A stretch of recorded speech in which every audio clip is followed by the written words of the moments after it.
তার বাবা বা মা নাগরিক কিনা এইটা যাচাইয়ের কোনো প্রশ্ন ছিল না। আগে ছিল 3 সালে এই প্রশ্নটা এলো। বাজপেয়ী সরকার একটা বদলে দিলেন, দিয়ে বললেন যে তুমি নাগরিক জন্মগত, কিন্তু তার উপর একটা বিধিনিষেধ আরোপ করলেন। সিএতে যেই আপনি অ্যাপ্লাই করলেন আপনি বিদেশি হয়ে গেলেন। এরা কার্ড ফিল আপ করলে তুমি নাগরিক হয়ে যাবে, তুমি ভোটার হয়ে যাবে। তাই না? যে ভারতবর্ষে কি হবে, এত নাগরিক বেনাগরিক হয়ে গেছে। সুপ্রিম কোর্ট এখন তৃতীয় কৌশল অবলম্বন করেছে, শুনানিটা পেছিয়ে দাও। আমাদের মেরুদণ্ড দেখাতে না পারলে গণতন্ত্র বিপদে।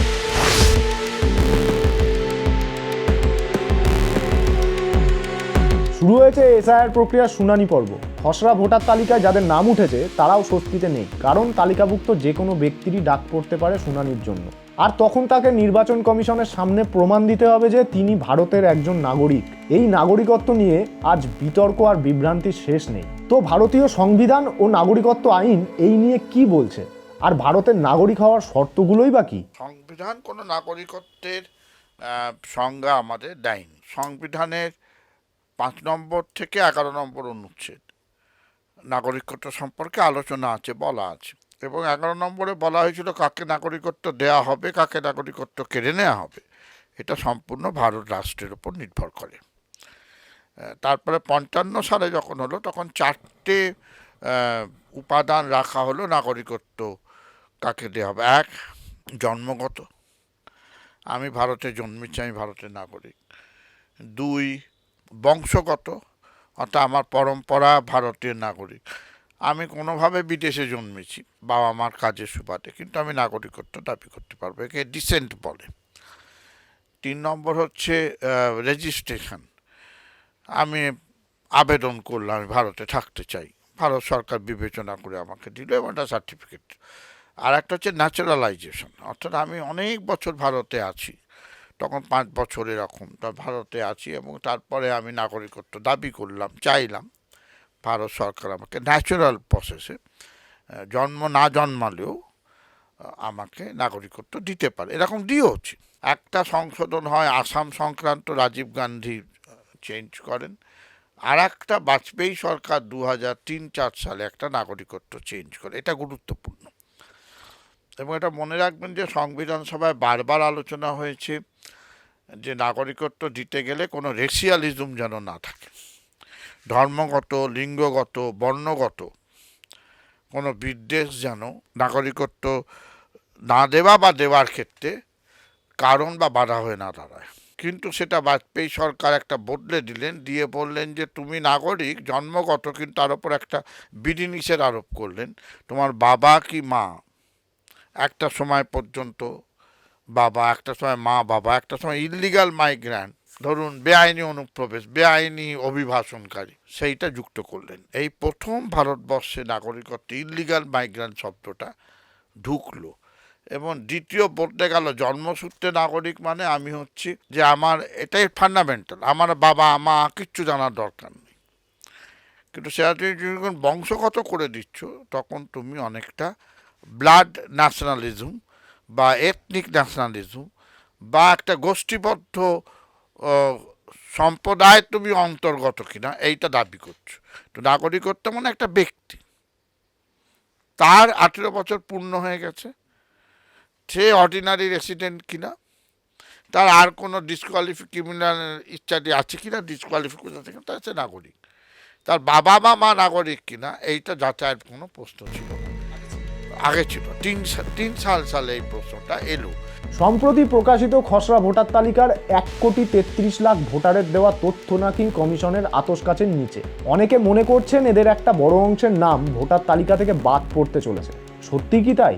এবছরের স্বাধীনতার দিন থেকে দিবসে ভারতের প্রধানমন্ত্রী ঘোষণা করেছেন যে জনবিন্যাস বদলে যাচ্ছে। আপনার খেয়াল আছে 15, এটা যদি সরকারের এখন মোশন হয় জনবিন্যাস বদলে যাচ্ছে, অথবা উল্টো দিক থেকে শুধু হিন্দুটাকেই রাখতে হবে, অন্যদের বাদ দিতে হবে, বা হিন্দুদের মধ্যে দলিতদেরও বাদ দিতে হবে, আদিবাসীদের তোরা ব্যঙ্গ করে বনবাসী বলে, এই যদি হতে থাকে তাহলে তার এফেক্টটা যদি আমাদের পর্যবেক্ষণ ঠিক হয়, তাহলে কমিশন যদি সরকারের কথা শুনে চলে, তাহলে এই সন্দেহজনক ভোটারদের সংখ্যা তারা যে বলছে হতে দাঁড়াতে পারে, অস্বাভাবিক সংখ্যা দাঁড়িয়ে যেতে পারে, যেটাকে আমরা সুপ্রিম কোর্টে সবাই বলে যারা মামলা করেছে ম্যাস এক্সক্লুশন হয়ে যেতে পারে, হাজার হাজার লোক বেনাগরিক হয়ে যেতে পারে। পশ্চিমবাংলা বা অন্যান্য রাজ্যের ক্ষেত্রে পুরো সম্ভাবনা আছে। এবং রাজনৈতিক দলের স্লোগানটা যদি হয় 1.5 কোটি বাদ দিতে হবে,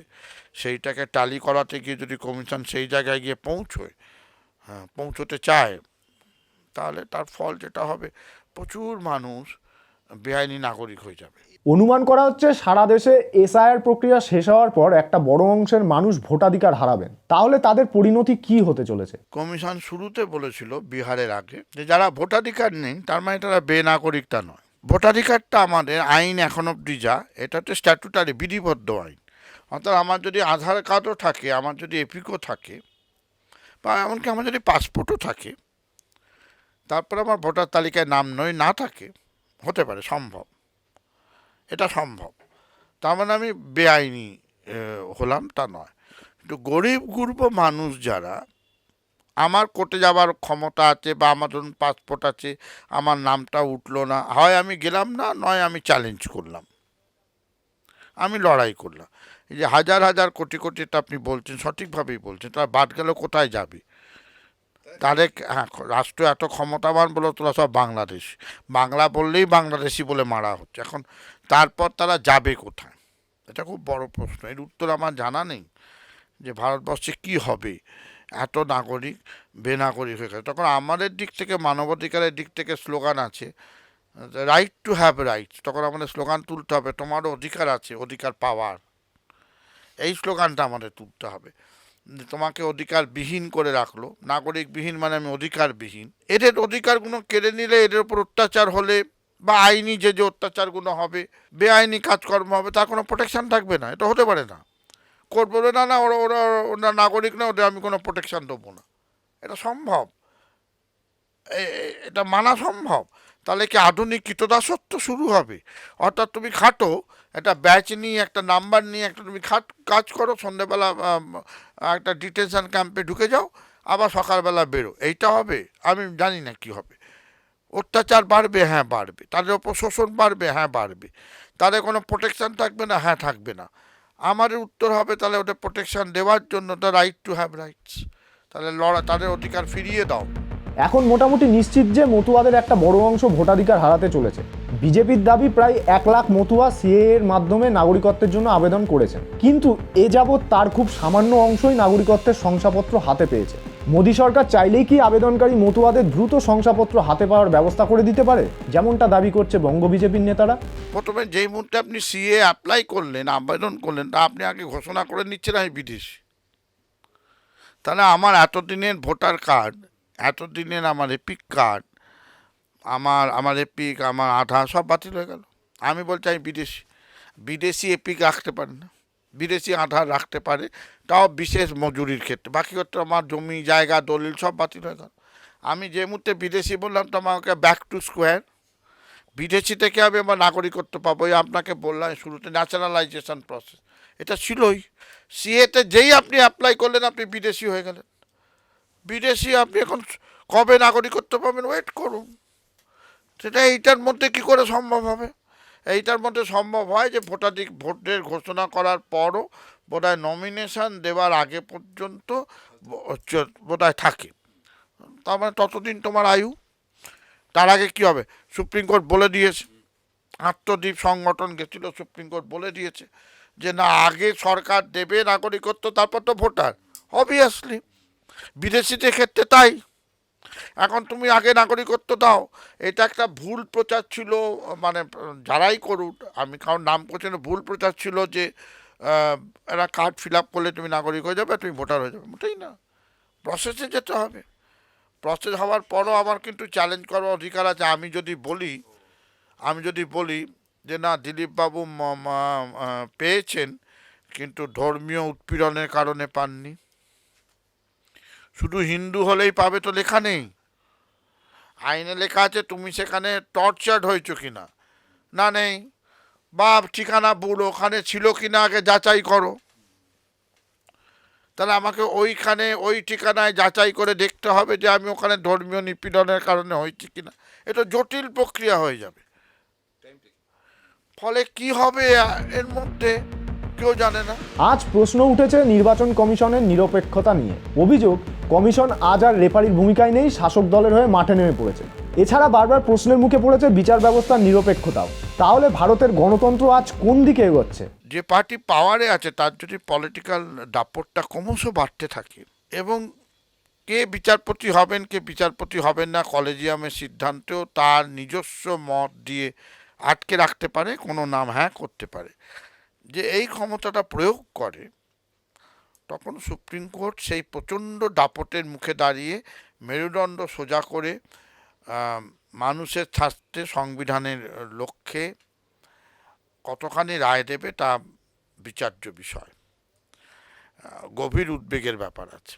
এবং গৌতম ভাটিয়া একজন গবেষক আইনজীবী বলেছেন সুপ্রিম কোর্ট এখন তৃতীয় কৌশল অবলম্বন করেছে, যেগুলো খুব বিতর্কিত, রাজনৈতিকভাবে খুব সংবেদনশীল বা গণতন্ত্র রক্ষা সঙ্গে সরকারের সরাসরি সংঘাত, সেখানে ডিসাইডিং নট টু ডিসাইড, শুনবো না, পিটিশন তো না করতে পারবো না, শুনানিটা পেছিয়ে দাও। যেমন এই 23 সালের মামলা যেটাতে বলা হলো, যেখানে তার আগে 23 সালের মার্চ মাসে সুপ্রিম কোর্টের 5 জন বিচারপতি বললেন নির্বাচন কমিশনটা একজন প্রাক্তন প্রধান বিচারপতিকে রাখা উচিত, প্রাইম মিনিস্টার বিরোধী দলনেতা প্রধান বিচার, এবং যতক্ষণ না দেশে এই মোতাবেক আইনও করা উচিত। পার্লামেন্টে বিজেপি সরকার বা তখন এনডিএর কিন্তু মেজরিটি, তাদের অ্যাবসলিউট মেজরিটি তখন প্রায়, তারা আইন করে বললেন না, প্রাইম মিনিস্টার বিরোধী দলনেতা এবং তার প্রাইম মিনিস্টারের ক্যাবিনেটের একজন কোনোদিনই তাহলে আর সরকারের অধীনে চলে গেল। কমিশনটাকে সংবিধান প্রণেতারা ভেবেছিলেন স্বাধীন হবে, এরকম নগ্নভাবে আমার ক্যাবিনেট এবং আমি অলওয়েজ 2:1, আমাদের লোক গিয়ে বসবে, তারা সেই মতো পরিচালনা করবেন। এই আইনটার বিরুদ্ধে মামলা হয়েছে মাত্র 23 সাল থেকে, আর 25 শেষ হতে চলল, দুবার শুনানি হয়েছে।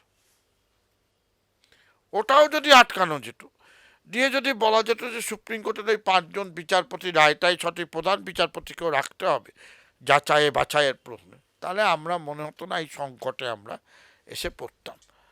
এবং তখন সুপ্রিম কোর্ট ওই গর্জন করেছিল আমাদের হাতে অসীম ক্ষমতা, আমরা যখন ইচ্ছা আইনটাকে বাতিল করে দিতে পারি, চলুক না এখন, আমরা যখন ইচ্ছা বাতিল করি। এখানেও তাই বলছে, আমরা যখন ইচ্ছা প্রক্রিয়াকে বাতিল করে দিতে পারি, আমার হাতে অসীম ক্ষমতা। আর প্রক্রিয়া চলছে, লোকের নাম বাদ যাচ্ছে, লোক হাঁ করে দেখছে নাম বাদ যাচ্ছে, সুপ্রিম কোর্ট শুনানি করে যাচ্ছে। এইটা ভয়ঙ্কর দিক। আমি একটা ছোট্ট উদাহরণ, ডোনাল্ড ট্রাম্প যা করছে আমেরিকায় বিদেশি বিতাড়নের নামে, 220 জন ডিস্ট্রিক্ট লেভেলের জাজ আমাদের মতো দেশের, তারা ডোনাল্ড ট্রাম্পের আবেদনগুলোকে আটকে দিচ্ছে। এত মেরুদণ্ড তাদের আছে। আমাদের মেরুদণ্ড দেখাতে না পারলে গণতন্ত্র বিপদে পড়বে, পড়েছে, আরও পড়বে।